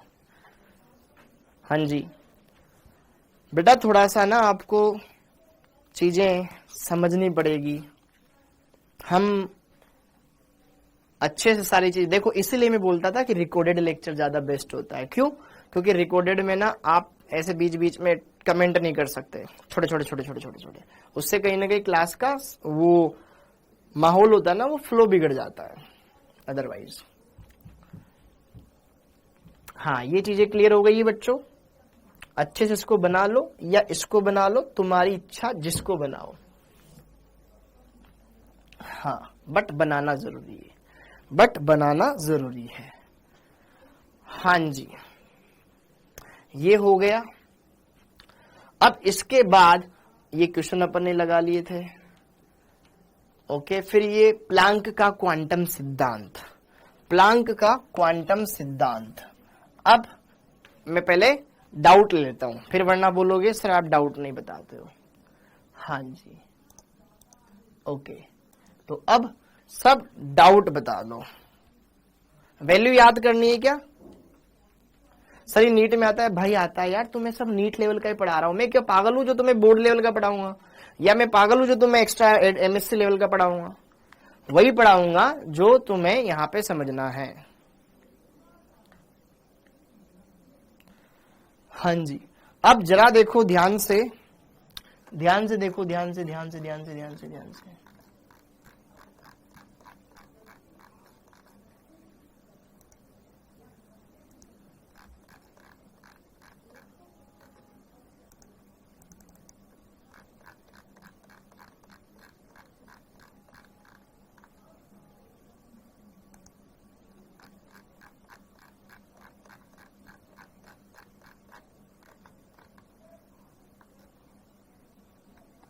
हाँ जी, हाँ, अब आप अपने डाउट भेज सकते हो। हाँ जी, अब आप अपने डाउट भेज सकते हो। गुरुजी, तरंग और किरण में क्या अंतर? बेटा कोई फर्क नहीं, तरंग बोलो या किरण बोलो एक ही बात है, ठीक है। हाँ जी, बिल्कुल मैं पढ़ाऊंगा। जय गुप्ता, नाम लेके बोलिए सर, कमेंट जा रहा है। खुशी जी बिल्कुल आ रहा है। लेमड़ा का तो पता चल रहा है, लेकिन न्यू का पता नहीं चल रहा है। यार देख ध्यान से, कहा गया ये, तो कहा गया ये वाला। अगर तो तेरे को इसमें लेमड़ा पता है, देख सी बराबर हम क्या जानते हैं, देख सी बराबर आप क्या जानते हो, सी बराबर जानते हो ना न्यू लेमड़ा। अगर तेरे को लेमड़ा पता है, सी ऑलरेडी पता है, तो न्यू तेरे को कैलकुलेट करने की कोई जरूरत है ही नहीं। फ्रीक्वेंसी और लेमड़ा एक दूसरे की व्युत्क्रमानुपाती होती, कैसे? जरा देख ध्यान से भाई, c बराबर न्यू लेमड़ा होता है कि नहीं होता है? c प्रकाश का वेग, ये तो फिक्स है, 3 गुणा 10 की घात 8, हाँ या ना? हाँ। अब इन दोनों का गुणनफल इसके बराबर ही आना चाहिए। अब जैसे कि मान ले न्यू का मान बढ़ गया और c का लेमड़ा का मान भी बढ़ गया, अगर दोनों का मान बढ़ जाएगा तो उनका गुणनफल क्या इस मान से बड़ा आएगा। अगर ये बढ़ रहा है तो लेमड़ा को तो घटना पड़ेगा ना, ताकि बैलेंस रहे और ये c के बराबर आए, हाँ या ना? इनकी वैल्यू याद रखने की बेटा, हाँ ये ध्यान रखना, रेंज ध्यान रखना, फास्ट पढ़ाइए बेटा। मैं तो फास्ट ही पढ़ाना चाहता हूं ना, इसलिए मैं कमेंट हटाता हूं, क्वेश्चन नहीं बन पा रहे हैं बेटा। क्वेश्चन क्यों नहीं बन पा रहे हैं, पहले इस बात को आपको सोचना पड़ेगा ना। अभी तक मैंने जितने भी क्वेश्चंस दिए बहुत सिंपल दिए इस चैप्टर से भी। एक्सरे किरणें बेटा, जो आप क्या बोलते हैं उसको, कैथोड किरणें वो होती है जो कैथोड किरणें हमें दृश्य वो स्क्रीन पर प्राप्त होती है ना, फिर उन्हीं को रिसर्च किया गया था, फिर उन्हीं किरणों को आकर के आगे एक्स किरणें कहा गया था, जो आपके कहीं ना कहीं एक्सरे करने में भी आपकी बॉडी की पूरी छपाई कर देती है, उनके बारे में यहाँ पर काम में आता है। सर टेबल इज रोंग, क्या रोंग है बेटा इस टेबल में, बताना जरा मुझे। उत्पाद से क्रियाकारक के मोल या मास कैसे निकालते हैं? उत्पाद से क्रियाकारक के मोल या मास निकालना भी तो आसान है ना। तुझे क्या पता है? तुझे रस समीकरणमिति गुणांकों के बारे में नहीं पता है? रस समीकरणमिति गुणांक जो है वो सब कुछ बता देगा लल्ला, सब कुछ दे देगा, सब कुछ इंफॉर्मेशन दे देगा तेरे को। जैसे कि मान ले कोई ये समीकरण है, ए बराबर ए दे रहा है, बी प्लस सी दे रहा है। अब तुझे बोला गया है कि इसका गुणांक 3 है, इसका गुणांक 2 है, इसका गुणांक 1 है, ठीक है। तुझे बोला गया है इसका 44 ग्राम लिया गया है, तो 44 ग्राम ले रखा है। तुझे बोला गया है इसका मास कितना है, तो निकाल सकता है। इसका ग्राम में भार दे रखा है, इसका कुछ ना कुछ अणुभार होगा, हाँ है ना? इसका कुछ ना कुछ अणुभार होगा। अणुभार ग्राम में भार बटे इसका मोलिकुलर वेट, क्या निकल जाएगा? इसका मोल निकल जाएगा। क्या निकल जाएगा? इसका मोल निकल जाएगा। अब शास्त्र क्या बोलते हैं कि 3 मोल से 2 मोल बनेगा, तो 2 मोल बनाने के लिए कितना मोल लग रहा है? 3 मोल। तो 1 मोल बनाने के लिए 3/2, तो किसके मोल आ गए? इसके मोल आ गए। इसके मोल आ गए तो इसके मोल को अणुभार से गुणा कर ले, इसका ग्राम में भार आ जाएगा, हाँ या ना? तो इस तरीके से चीजों को क्लियर कर सकते हो। वेवलेंथ बढ़ने पे क्या होता है? वेवलेंथ बढ़ने पे क्या होता है, जरा देखो ध्यान से। अब आपके मन में एक डाउट आता है, आपके मन में ये डाउट आता होगा कि जो सूक्ष्मतम कण होते हैं वो तरंग के समान गति करते हैं, है ना? सारी की सारी चीजें तरंग के समान गति करती है। सर हवाई जहाज तरंग के समान गति क्यों नहीं करता? ये सारी चीजें अपन आगे पढ़ेंगे, ठीक है? अभी थोड़ी सी देर के लिए आप स्टॉप करिएगा।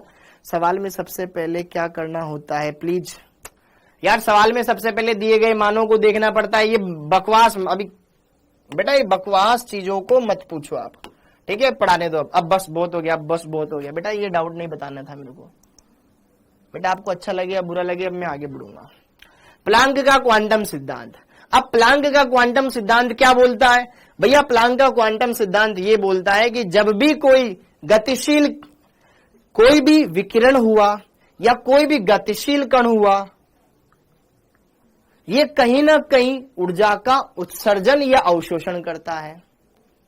कोई भी गतिशील पिंड या कण कहीं ना कहीं ऊर्जा का उत्सर्जन या अवशोषण करता है, उसके बारे में प्लांक ने बताया। और प्लांक ने क्या बताया, आइए चलिए यहां पर हम बात करते हैं। तो कोई भी गतिशील पिंड या कण ऊर्जा का उत्सर्जन सतत रूप में न करके ऊर्जा के छोटे छोटे पैकेट्स के रूप में करता है। क्या मैंने बोला? कोई भी गतिशील कण या पिंड ऊर्जा का उत्सर्जन सतत रूप में न करके ऊर्जा के छोटे छोटे बंडल या पैकेट्स के रूप में करता है। इन बंडलों या पैकेट्स को फोटोन कहा जाता है, और जिसकी ऊर्जा किसी न जिसकी ऊर्जा तरंग की आवृत्ति के समानुपाती होती है। तो जरा देखो ध्यान से, प्लांक का क्वांटम सिद्धांत क्या होता है, आइए चलिए इसके बारे में बात करें। तो प्लांक के अनुसार, प्लांक के अनुसार, प्लांक के अनुसार, प्लांक के अनुसार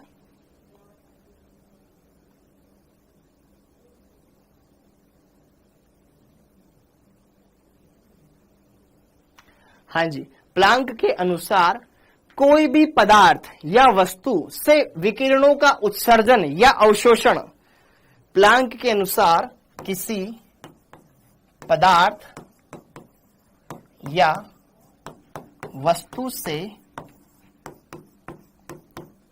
विकिरण, कहीं ना कहीं एक प्रकार की ऊर्जा ही है, वस्तु से विकिरण या ऊर्जा का उत्सर्जन या अवशोषण, अवशोषण सतत रूप में न होकर ऊर्जा के छोटे छोटे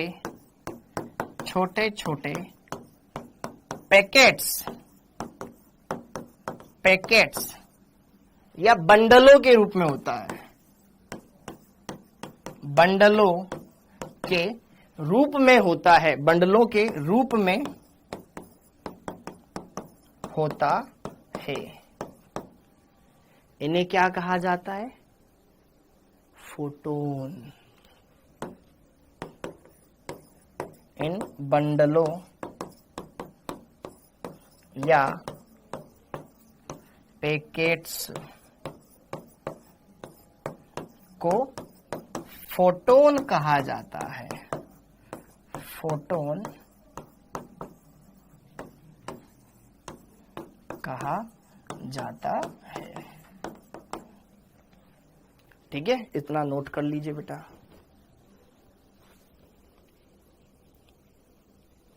ओके यार, ये लेस बहुत कर रहा है। हाँ जी, इन बंडलों या पैकेट्स को क्या कहा जाता है, फोटोन, और जिसको जनरल भाषा में हम क्या बोलते हैं, क्वांटा भी बोलते हैं। इसे, इस फोटोन को सामान्यतः रूप से क्वांटा भी कहा जाता है, अभी कहते हैं। पहले इतना नोट डाउन कर लो। अरे यार, इसको क्या कहा जाता है, क्वांटा भी कहा जाता है। हाँ जी, हो गया, हो गया। इसको क्या कहा जाता है, क्वांटा भी कहा जाता है। और अगली बात कि जो कोई भी फोटोन है, ये कहीं ना कहीं क्या कर रही है, कोई भी वस्तु या पदार्थ क्या कर रही है, ऊर्जा का उत्सर्जन कर रही है या अवशोषण कर रही है, वो छोटे छोटे पैकेट्स के रूप में। चलो इतनी ऊर्जा, फिर बाद में इतनी ऊर्जा, फिर बाद में इतनी ऊर्जा उत्सर्जित कर दी। तो ये छोटे छोटे बंडलों या पैकेट्स के रूप में करती है। इन्हें क्वांटा या क्वांटम इसको बोलते हैं, या इन्हें फोटोन कहा जाता है। तो किसी भी फोटोन की ऊर्जा उत्सर्जित या अवशोषित विकिरण की आवृत्ति के समानुपाती होती है। प्लांक ने ये बोला। इतना लिख लिया बेटा, इतना लिख लिया आपने। हाँ जी, तो प्लांक के अनुसार, प्लांक के अनुसार हाँ जी, फोटोन की, फोटोन या क्वांटा की ऊर्जा ई, ऊर्जा ई, विकिरण की आवृत्ति, विकिरण की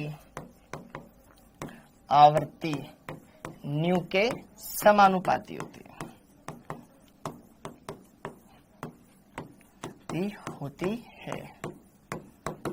ठीक है, विकिरण की आवृत्ति के समानुपाती होती है। अर्थात जो ऊर्जा होती है वो कहीं ना कहीं आवर्ती न्यू के समानुपाती होती है, और समानुपाती का चिन्ह हटता है, एक नया स्थिरांक आता है h, small h, new bar, ये न्यू। जहां ये h क्या होता है, इसको बोला जाता है प्लांक स्थिरांक। क्या बोला जाता है? प्लांक स्थिरांक। h को बोला जाता है प्लांक स्थिरांक। क्योंकि मैंने देखा तुम्हारे डाउट को इतने खास नहीं आ रहे हैं। हाँ जी, प्लांक स्थिरांक। और इसका मान कितना होता है बेटा? 6.62 इंटू 10 की घात -34 जूल सेकेंड, जूल सेकेंड, ये इसका मान होता है। अर्ग में रखना हो तो 6.62 इंटू 10 की घात -27 कर दो, क्योंकि 1 जूल में 10 की घात 7 अर्ग होते हैं। 10 की घात 7 रखोगे, ये माइनस का 34 है, -34 में से 7 गए तो कितने बच गए? -27 अर्ग सेकेंड में। h क्या है? प्लांक स्थिरांक। अब इतनी बात हो गई, मतलब ये एक फोटोन की ऊर्जा है, मतलब एक फोटोन h न्यू ऊर्जा उत्सर्जित करेगा।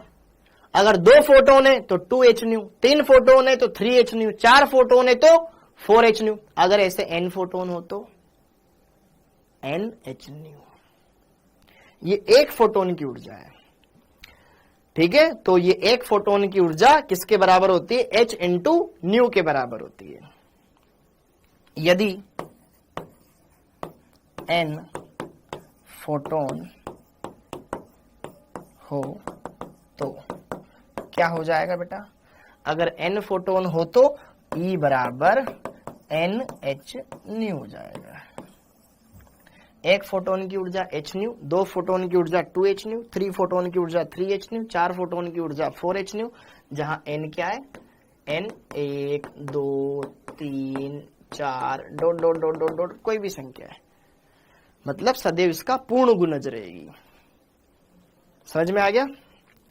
n फोटोन हो तो ये इस तरीके से हो जाएगा। ये और ये वाला फॉर्मूला आया, चमका, ठीक है। ओके, अब इसके बाद थोड़ा सा इसमें और देख लेते हैं। इतना नोट कर लो फटाफट से। हाँ जी, क्योंकि बेटा तुम्हें तुम्हारे माहौल में रह करके नहीं पढ़ाया जा सकता, उस कंफर्ट जोन से बाहर निकलना पड़ेगा और चीजों को थोड़ा सा आगे चल करके समझना पड़ेगा। क्योंकि कंफर्ट जोन का मतलब होता है थोड़ा आलसपन, उस आलसपन से थोड़ा बाहर निकलो, चीजों को देखो, हकीकत में जियो। क्योंकि पेपर में ये आने वाला है, अगर हमें ये नहीं आता है तो फिर बेटा क्या ही मतलब। ओके, तो थोड़ा सीरियसनेस दिखाओ, पढ़ाई करो। अगर आपने चीजें पढ़ी नहीं है, बैकलॉग हो गया है, तो उस बैकलॉग को क्लियर करो। बहाने हजार हो सकते हैं। हाँ जी, इतना क्लियर हो गया है? ओके, अब आगे बढ़ते हैं। हाँ, चूंकि हमें पता है बेटा E बराबर होता है h न्यू, ये हम जानते हैं, ठीक है। ओके, ये हमने देख लिया। हाँ जी, चूंकि हम तो ये भी जानते हैं बेटा C बराबर न्यू लेमड़ा, तो लेमड़ा का मान यहां से रख सकते हैं कि C अपॉन, अच्छा सॉरी, न्यू का मान यहां से रख सकते हैं क्या? न्यू का मान यहां से क्या हो जाएगा? C upon lambda. समीकरण 2, न्यू का मान 1 में रख दो। समीकरण 1 एवं 2 से, हाँ जी, 2 से मान 1 में रख दो, तो E बराबर कितना आ गया? h, न्यू का मान C अपॉन लेमड़ा आ गया। तो E बराबर HC अपॉन लेमड़ा आ गया। E बराबर HC अपॉन लेमड़ा आ गया। ये एक फॉर्मूला अपना और तैयार हो गया, ठीक है। ओके, और चूंकि हम ये भी जानते हैं 1 अपॉन लेमड़ा किसके बराबर होता है? न्यू बार के बराबर होता है, तरंग संख्या के बराबर होता है। तो 1 अपॉन लेमड़ा की जगह न्यू बार भी हम रख सकते हैं। एक फॉर्मूला ये तैयार, एक फॉर्मूला ये तैयार, HC न्यू बार। बोलो, 1 अपॉन लेमड़ा की जगह न्यू बार रख दिया। न्यू बार क्या है? तरंग संख्या है। तो ये हमारे पास 1 2 3 फॉर्मूले आ गए, 1 2 3 फॉर्मूले आ गए। ये एक फोटोन की ऊर्जा है। और अगर ऐसे n कर दे तो यहां पर हम इसको ऐसे भी लिख सकते हैं, n फोटोनों के लिए, n फोटोनों के लिए n फोटोनों के लिए, n फोटोनों के लिए बात करूं तो n फोटोनों की ऊर्जा हो जाएगी n into h c nu bar. ये n फोटोनों की ऊर्जा आ जाएगी। ठीक है, यहां पे n लगा लो n फोटोनों के लिए, यहां पर भी E के पैरों में n लगा लो n फोटोनों के लिए। ठीक है, तो यह वाला पार्ट और यह वाला पार्ट डन हो गया। अरे अच्छे से हो जाएगा, अच्छे से हो जाएगा, क्लियर कर सकते हो। जैसे कि एक क्वेश्चन लिखते हैं बेटा, जैसे कि एक क्वेश्चन लिखते हैं, जैसे कि एक क्वेश्चन करते हैं। हाँ जी, ओके।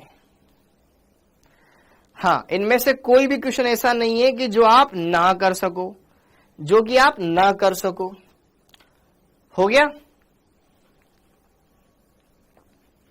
नोट डाउन कर लो अच्छे से।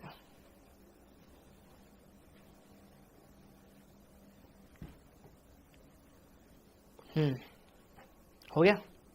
हाँ, एक क्वेश्चन करते हैं। एक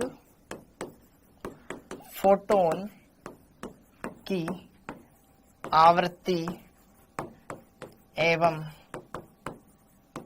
ऊर्जा ज्ञात करो, ज्ञात करो जब इसकी तरंग दैर्घ्य 4000 एंगस्ट्रॉम हो।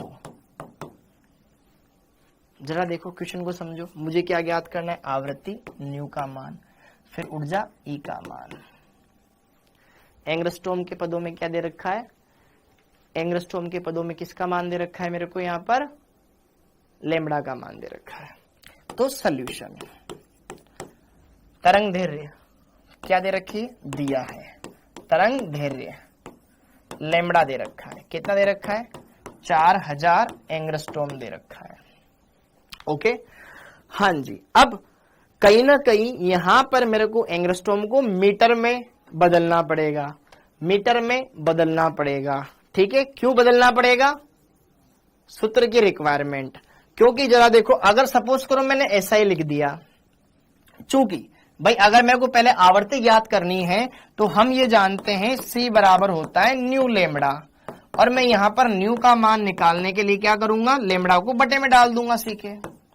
C प्रकाश का वेग होता है, जिसका मान क्या होता है? 3 गुणा 10⁸ मीटर प्रति सेकंड, मीटर में। तो ये एंगस्ट्रॉम में, तो अलग अलग राशियां नहीं चलेगी। तो यहां पर आप जैसे लिखोगे 3 गुणा 10⁸ मीटर प्रति सेकंड या मीटर सेकंड इनवर्स, एक ही बात है। ओके, तो लैम्ब्डा का मान भी आपको किस में रखना पड़ेगा? मीटर में रखना पड़ेगा। किस में दे रखा है? एंगस्ट्रॉम में। कितना? 4000 एंगस्ट्रॉम। तो 4000 इंटू एक एंगस्ट्रॉम में कितने मीटर होते हैं? 10⁻−10 मीटर होते हैं। ये यहां पे पुट कर दिया, तो मीटर से मीटर तो वैसे ही कट गया। ओके, अब जरा देखो ध्यान से, इस वैल्यू को थोड़ा फास्ट सोल्व कर लोगे तो काम बन जाएगा। 10⁸ है, नीचे 10⁻, अगर मैं देखूं तो यार 3 जीरो, तो ये 3 जीरो 10⁻10 में से 3 जीरो चली गई, 10⁻−7 बच जाएगा, ऊपर जाएगा 10⁻7 प्लस का हो जाएगा। तो ये हो गया बेटा 3/4 गुणा 10⁻15। थोड़ा दिमाग लगाना, सेकंड इनवर्स के पदों में मान आ गया। इतना ही रहने दो इसको, ठीक है, वरना 0.75 आ जाएगा। ठीक है, 0.75 सेकेंड 10⁻15 सेकंड इनवर्स आ जाएगा। ई ज्ञात हो गया। अब ई ज्ञात हो गया, सॉरी ई क्या, न्यू ज्ञात हो गया। हम ई भी ज्ञात कर सकते हैं। तो पहला पड़ाव तो ये खत्म। चूंकि अगेन हम जानते हैं ई बराबर एच न्यू। एच का मान प्लांक स्थिरांक कितना होता है? 6.62 इंटू 10⁻−34 जूल सेकंड। आ गया? आ गया। हाँ जी, इसका मान कितना? 3/4 गुणा 10⁻15 सेकंड इनवर्स। तो ये सेकंड की घात 1, कुछ भी नहीं तो 1 मान लो, और ये -1, तो सेकंड से सेकंड वैसे भी कट जाएगा। ये सेकंड है और ये सेकंड इनवर्स है। जैसे कि देखो, ये मीटर है और ये मीटर इनवर्स है। तो मीटर की घात 1, आधार समान, घाते जोड़ो, 1 माइनस 1 कितना हो जाएगा 0, किसी की भी घात 0 उसका मान कितना होता है 1, पढ़ा होगा ना फिजिक्स में। हाँ जी, तो यहां पे जरा देखो ध्यान से, ऊपर सेकंड और ये सेकंड इनवर्स, छम छम, पहले तो सिर्फ जूल के पदों में आंसर आएगा। इसको आपको सोल्व करना है। 6.62 3/4 इंटू में 10 की घात -34 और 10 की घात 15, कितना बच जाएगा 10 की घात -19 जूल के पदों में आंसर आ जाएगा ऊर्जा का। इसको सोल्व करना है बस। 4 ऑप्शन दे रखे होते हैं पेपर में, उनमें से जो सुटेबल हो उसके हिसाब से देखना पड़ेगा। ओके, जूल में दे रखा है कि इलेक्ट्रॉन वोल्ट में दे रखा है, मैटर करता है। और हमें पता है 1 इलेक्ट्रॉन वोल्ट में कितने जूल होते हैं। ठीक है, तो अगर आपको जूल में दे रखा है तो तब भी ठीक है, इलेक्ट्रॉन वोल्ट में पूछा जाए तो इलेक्ट्रॉन वोल्ट में भी हमें कन्वर्ट करना आना चाहिए। ठीक है, ओके जी, ओके। हाँ, अब बाकी बातें नेक्स्ट क्लास में करेंगे। हाँ, अब बोलो भाई। यार देखो, तुम्हारे में से किसी का एक ढंग का डाउट मेरे को दिखा नहीं था। एक ने जरूर कुछ पेज भेजा था बेटा, ये कोई पेपर थोड़ी ना है बेटा। यहां तो आप कोई भी वैल्यू निकाल लो ना, यहां पर तो हमने क्या किया, सिर्फ जूल में निकाल लिया। अब पेपर में सपोज कर तेरे को इलेक्ट्रॉन वोल्ट में पूछा जाए तो इलेक्ट्रॉन वोल्ट में भी हम कन्वर्ट कर सकते हैं।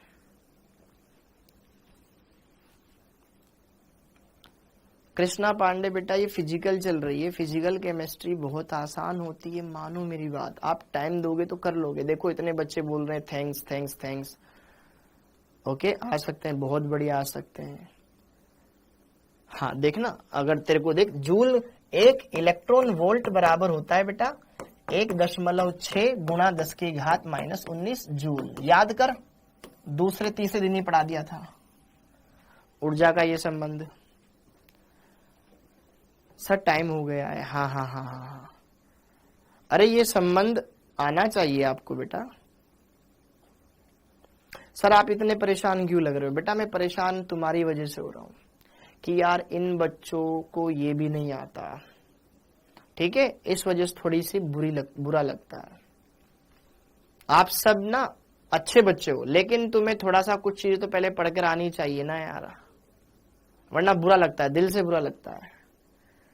ठीक है, ओके, थोड़ा सा सही तरीके से चीजों को करोगे तो हो जाएगा। लेकिन अगर आपने ये छोटी छोटी चीजें अगर ढंग से ध्यान नहीं दिया, अभी एक पूछ रहा था आयन क्या होता है, आयन तुम्हारे बैच में नहीं पूछ रहा था, हाँ 4 बजे वाले बैच में पूछ रहा था, वो भी आरंभ में, उसको ये नहीं पता आयन क्या होता है। ठीक है, तो छोटी छोटी चीजें आप सोचो। अगर आपने कोई चीज पढ़ी नहीं है तो पहले उसको पढ़ो। सब कुछ ये नहीं सोच सकते कि टीचर ही कराएगा। यार टीचर को तो करवाना है, वो करवाएगा ही करवाएगा।